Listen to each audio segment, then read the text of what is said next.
কত গল্প ধাঁধায় হাত বাড়ালে বুঝি কেউ নেই।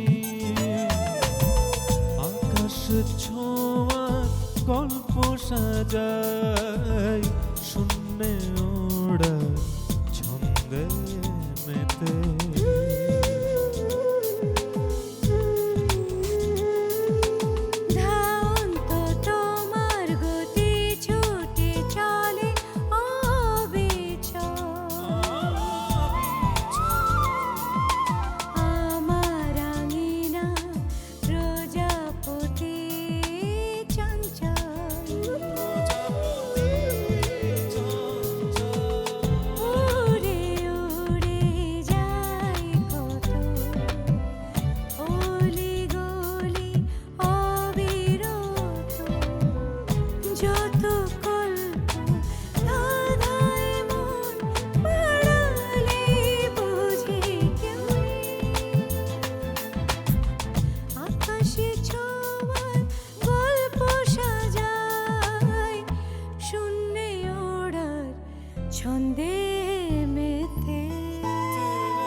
কিন্তু এখানকার ইন্সপেক্টর শালা অনেক খাওড়া। আমি বললে সব ঠিক হয়ে যাবে। সে আমার বন্ধু মানুষ, সে তোমারও বন্ধু হবে। তখন সংসার চলবে আমার টাকায়।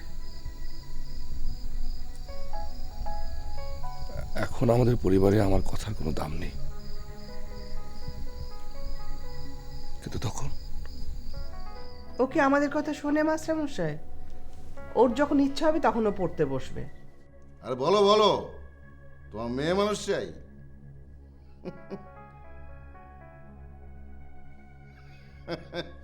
সব পুরুষেরই মেয়ে মানুষ চাই। ও আরো একটা জিনিস চাই, মত। অতটা না, মেয়ে মানুষ, বিয়ের পর ঘরবন্দি হবে তাই ছাড় দিয়েছিলাম। এতদিন ধরে ছেলেটা বিরক্ত করছে জানলে। আর দীপাটাও একবার বলে উনি আমাকে। তুমি শুনলে কোথায়? হরিদাদার বাসায় তার এক বিয়ের মুখে। ভাই কে কে?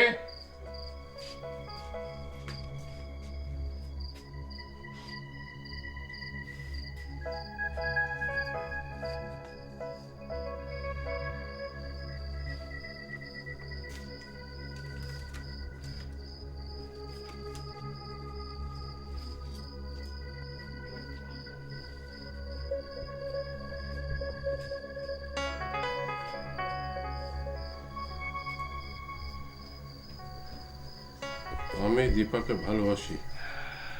এতে উত্তম কুমার। উত্তম কুমার কে? সেটা তো বড় কথা না, জল অনেক দূর গড়িয়েছে।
দীপা আজ স্কুলে যাবে না, কেন যাবে না? শরীর খারাপ। কি হয়েছে ঠাম্মা? মারবাক চটকানা, গন্ডা গন্ডায় প্রশ্ন। বলেছে যাবে না, বাস যাবে না। ঠাম্মা ওর সাথে একটু দেখা করে যাবে? না। কেন না? এই নচ্ছার বাচ্চা, মার খেয়েছিস কখনো? সাহস তো কম না। আবার হাসি। আসলে ঠাম্মা শুনলাম দীপা পরীক্ষা থার্ড হয়েছে, এটা তো খুব খুশির সংবাদ, তাই দীপা খুশি খুশি মুখটা দেখতে এলাম। হ্যাঁ। বলি এতই যদি তোদের দরদ, তো কাল রেজাল্টের খবরটা তোরা আনলি না কেন? ওই বেয়াদ্দব মাস্টারটা রাত বিরাতে ঘরে ঢুকে পড়েছে। কি হলো, এখন মুখে কি তালা মেরেছিস? কথা বেরোচ্ছে না কেন? ঠাম্মা আমরা পরীক্ষায় ফেল করেছি তো, তাই লজ্জায় আসতে পারছিলাম না। বাবা বাবা বাবা, ফেল করেছো, দিগ্বিজয় করেছো। সব বিষয় না ঠাম্মা, খালি একটা বিষয়। বুঝেছি তো।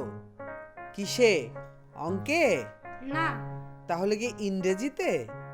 না, ধর্মে। উমা, ধর্মে? জি ঠাম্মা, ধর্মে। সংস্কৃত একদম পারি না, ওই পণ্ডিত মাস্টারটা শুধু শ্লোক লিখতে দেয়। হাই রে হাই, হিন্দু ছেলে হিন্দু ধর্মে ফেল করে? এ কোন যুগ পড়লো? শ্লোক লিখতে পড়তে পারিস না?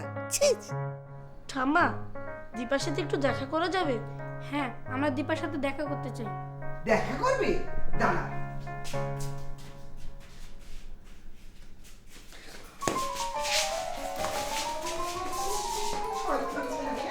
জ্বালিয়ে ফেলো, মেয়েটাকে তো শান্তি দিল না।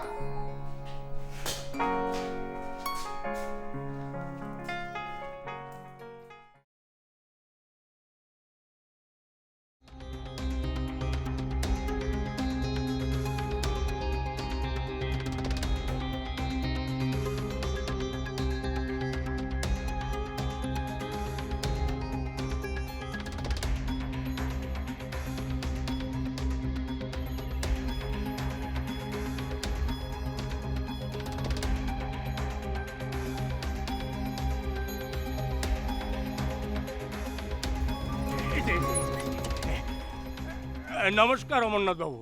নমস্কার, কি চাই?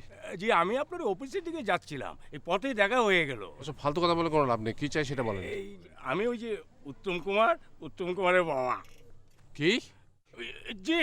আপনার ছেলে কাল রাতে কি করেছে আপনি জানেন? জি জানি। আপনার লজ্জা হয় না? জি না, ওই ছেলের একটু বয়স হয়েছে, বিয়ে করার শখ, আপনার মেয়েকে পছন্দ করেছে, তাই সে বেয়াদবের মতো জঘন্য কাজ করবে? কোথায় আপনার ছেলে? ছেলে কোথায়? আসলে ও যে ভুল করেছে সকাল সকাল এটা বুঝতে পেরেছে। সেই জন্য সে নিজে না এসে আপনাকে পাঠিয়েছে ক্ষমা চাইতে।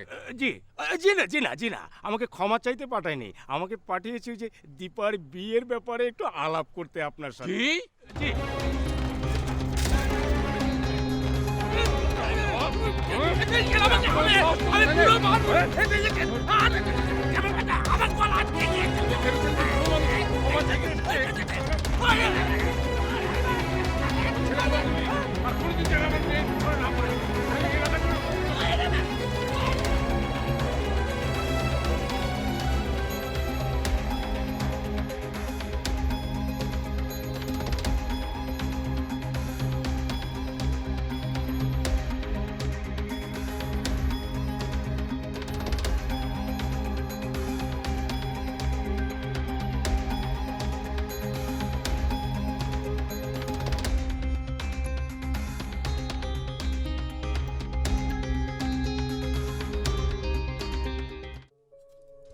কতদিন পর এলি বলতো? কি করবো বল, আমরা তো বিনে মাইনের ঝি। কাজ করতে করতে চোখে দুটো ফুল দেখি, তারপর পান থেকে চুন খসলেই চোখ রাঙানি। দীপা কই? শুয়ে আছে, চলছে। তাই? কবে থেকে? এই তো প্রথম। ও, আর মাসিমা? আছে, ভেতরেই আছে। তা তুই কেমন আছিস? ভালো নেই রে, দুদিন পরে উনি রিটায়ার করবেন। শ্যামলের চাকরিটারও কিছু হলো না, কি যে হবে। কিচ্ছু হবে না, সব ঠিক হয়ে যাবে। শ্যামলও তাই বলল, ওর ম্যানেজার নাকি বলেছে সপ্তাহখানি পরেও চাকরিটা হবে, দেখি কি হয়। কি লক্ষ্মী, কেমন আছো? এই তো ভালো মাসিমা। অনেকদিন বাদে এলে? হ্যাঁ মাসিমা, কাজ করে করে আর সময় পাই না, এই দুটো খাইয়ে চলে এলাম। আর কি খবর? খবর তো একটা এনেছি মাসিমা। কি? কেন, অমর দাদা কিছু বলেনি অঞ্জলি? বলেছে। বাহ, তোমরা দুই সখীতে ভাগাভাগি করে শুনবে না আমাকেও কিছু বলবে? বলছি মাসিমা, আমার বেয়াই এসেছিলেন কাল সকালে, দীপাকে দেখেছে, তার খুব পছন্দ হয়েছে। তার দাদার একমাত্র ছেলের বউ করে নিতে চান দীপাকে। তাই? অমরের কি মত বৌমা? আসলে দীপা তো ছেলে মানুষ। ছেলে মানুষ, ছেলে মানুষের প্রেমপত্র আসে না? প্রেমপত্র মানে? অঞ্জলি, ও কি বলবে, আমি বলছি।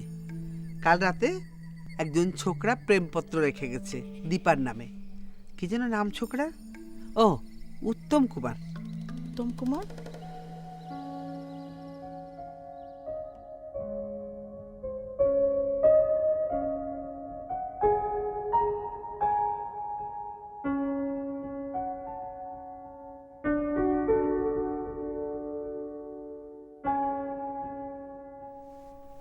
দিদি, তোমার কি মন খারাপ? কেন বলো না। দিদির বাইরে যাওয়া মানা, তাই দিদির মন খারাপ, বুঝলি গাধার বাচ্চা? টিটু, একটা চর খাবি কিন্তু। বারে, আমি আবার কি করলাম? তুই কাকে গাধার বাচ্চা বললি? মিঠুকে। তুই গাধার বাচ্চা মানে জানিস? আমি জানি। কি জানিস? গাধা মানে ডঙ্কি, বাচ্চা মানে চিলড্রেন, গাধার বাচ্চা মানে ডঙ্কি চিলড্রেন। বাহ, তুই তো ভালো ইংরেজি শিখেছিস। কচু শিখেছে। মিঠু, তুই কার বাচ্চা? কার বাচ্চা মানে? মানে তুই কার ছেলে? মার। আর বাবার। তুই হচ্ছিস তোর বাবা মার বাচ্চা। কেউ যদি তোকে গাধার বাচ্চা বলে, তার অর্থ হচ্ছে গিয়ে যে সে আমাদের বাবা মাকে গাধা বলল। আমাদের বাবা মা কি গাধা? না। ওই দাদা, তুই আমাকে গাধা বাচ্চা বললি কেন? তুই গাধা ফিরিয়ে নে, তুই গাধা ফিরিয়ে নে। আরে গাধা বাচ্চা, আরে গাধা, আমি গাধা বাচ্চা অমন করে বললি তো? না, আমি কি সত্যি সত্যি বাবাকে গাধা বলতে পারি? না, আমি কি বুঝি না? আমি কি বুঝি না? তুই গাধা ফিরিয়ে নে, তুই গাধা ফিরিয়ে নে, তুই গাধা ফিরিয়ে নে, তুই গাধা ফিরিয়ে নে, তুই গাধা ফিরিয়ে নে।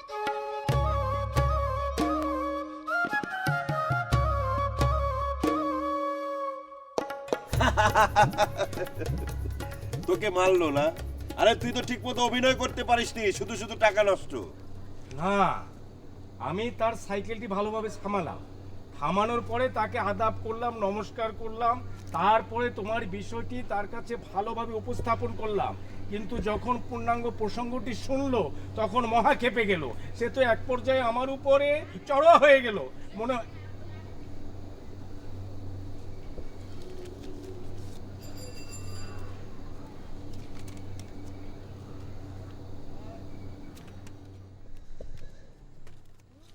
আরে এই 100 টাকা তো তোমার নকল বাপ সাজার জন্য। হ্যাঁ, দিলাম তো। বাকিটা ওই যে লোকটা যে কিল ঘুষি মারলো, আমাকে কত পিটালো, তার জন্য। তোকে খুব মেরেছে তাই না? দাঁড়া, এই নে, এটা রাখ। একটা নিক্স কিনবি, তোর যেখানে যেখানে ব্যথা আছে সেখানে মালিশ করবি। ঠিক আছে দাদু, এবার যাও।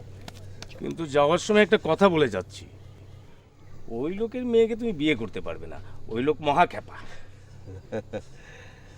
মহা খ্যাপা না দাদু?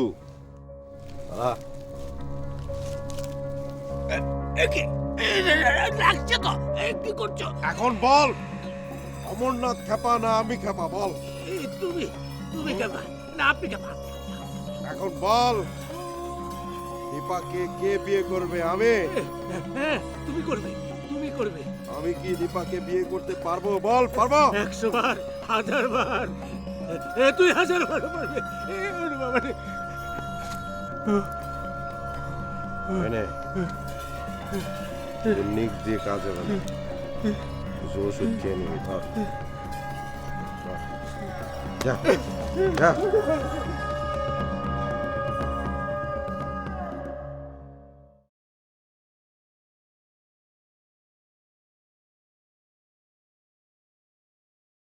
বেয়াই বললেন ছেলে খুবই ভালো মাসিমা। আমাদের দীপা বড় হচ্ছে, শকুনদের নজর পড়াও শুরু করেছে। আজ প্রেমপত্র, কাল না জানি কি হয়। কিন্তু অমর, বৌমা ওরা আমাকে কিছু বলেনি। ওদের বোধহয় ইচ্ছে নেই বিয়ে দেবার। সারা জীবন তার মেয়েকে ঘরে বসিয়ে রাখবে না, আজ বাদে কাল মেয়েকে বিয়ে দিতেই হবে। এত বড় লোকের ঘরে একমাত্র ছেলের বউ হবে, রাজত্ব করবে দীপা। ছেলের বয়স কত? 17। দীপার সাথে ভালো মানাবে। আসলে ওদের ঘরে মেয়ে নেই তো, তাই ছেলেকে বিয়ে করাতে চায়। আমরা চাইছিলাম আসলে ইন্টারমিডিয়েট বা ম্যাট্রিকটা অন্তত পাশ করুক। আজকাল তো এই বয়সে কেউ বিয়েই দেয় না। তা ঠিক, কিন্তু ভালো সম্বন্ধ এলে একবার ভালো করে ভাবা দরকার বৌমা। শোন, তুই ওদেরকে বলে নিবি বিয়ের পরও যেন ওরা দীপাকে লেখাপড়া করায়। আর ওরা তো ঘরের কাজ করার জন্য দীপাকে বউ করে নিচ্ছে না। বিয়ে না দে, খোঁজ নিতে দোষ কি? একদিনই তো ব্যাপার, তাই না মাসিমা? দেখি, আমি অমরকে একবার বলবো। যাই রে অঞ্জলি। লক্ষ্মী, একটু বসো, চা খেয়ে যাও। না না, বাড়িতে অনেক কাজ পড়ে আছে। মাসিমা, আমার ছেলেটাকে একটু আশীর্বাদ করবেন, ওর যেন চাকরিটা হয়। ফুটবল খেলে খেলে লেখাপড়া তো করলোই না, এখন বনে বাজারে ঘুরে বেড়ায়। ওর চাকরিটা যদি না হয় মাসিমা, আমাদের যে কি হবে। যাই রে অঞ্জলি।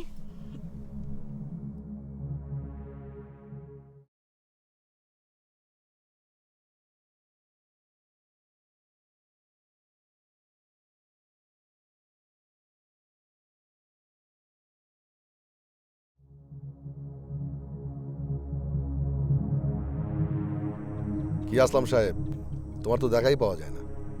কাজ টাজ কেমন চলছে? ভালো স্যার। কিছু বলবেন? শুনলাম সাইকেল রেস করতে যাচ্ছ, গান টান বাজিয়ে সবাইকে দাওয়াত দিচ্ছ। অবসরে করি স্যার, ফ্যাক্টরির কাজে মিস দেয় না। আরে আমি কি অভিযোগ করছি নাকি? তুমি যদি মাঝে মধ্যে ফাঁকি টাকি দাও, আমি কিচ্ছু বলবো না। কেন স্যার? কেন আবার কি? শ্রমিক নেতারা কেন কাজ করবে? ফাঁকি না দিলে কি শ্রমিক নেতা হওয়া যায়? আমি শ্রমিক নেতা না স্যার, আমি শ্রমিকদের ভাই। সব নেতারাই তাই বলে। আমি তোমাকে অনেক বুঝিয়েছি, তুমি আমার কথা শুনলে কই? আমার কথা যদি শুনতে, তাহলে তুমি অনেক বড় শ্রমিক নেতা হতে। স্যার, আপনি কি আবার পুরনো দিনের মতো আমাকে লাভ দেখাতে ডেকেছেন? আরে না না, সবাইকে সাইকেল রেসের জন্য দাওয়াত দিচ্ছ, অথচ আমাকে দিলে না। কেন দিলে না সেটাই জানতে চাচ্ছিলাম। এটা পাহাড়ি আর বাঙালিদের সম্প্রীতির জন্য। আপনি আসবেন? কেন আসবো না? আর তুমি কিভাবে ভাবলে আমি বাঙালি আর পাহাড়িদের বিরুদ্ধে? আচ্ছা, খরচপাতি কোথা থেকে জোগাড় করছো? এখনো জানি না স্যার, চাঁদা তুলতে হবে। আরে ভুকা নাগারা কোত্থেকে চাঁদা দেবে? তুমি প্যান্ডেল ট্যান্ডেলের আয়োজন করো, পুরস্কারের আয়োজন করো, সমস্ত খরচ আমি দেব। হ্যাঁ, আমি দেব। আমার বাগানের শ্রমিকরা খেলবে আর আমি কন্ট্রিবিউট করব না? অবশ্যই করব। আপনি দেবেন স্যার? মানে? হ্যাঁ আমি। এখন যাও, পরে এক সময় এসে টাকা পয়সা নিয়ে যাও। আসলাম, তুমি কিন্তু এখনো আমাকে দাওয়াত দিলে না।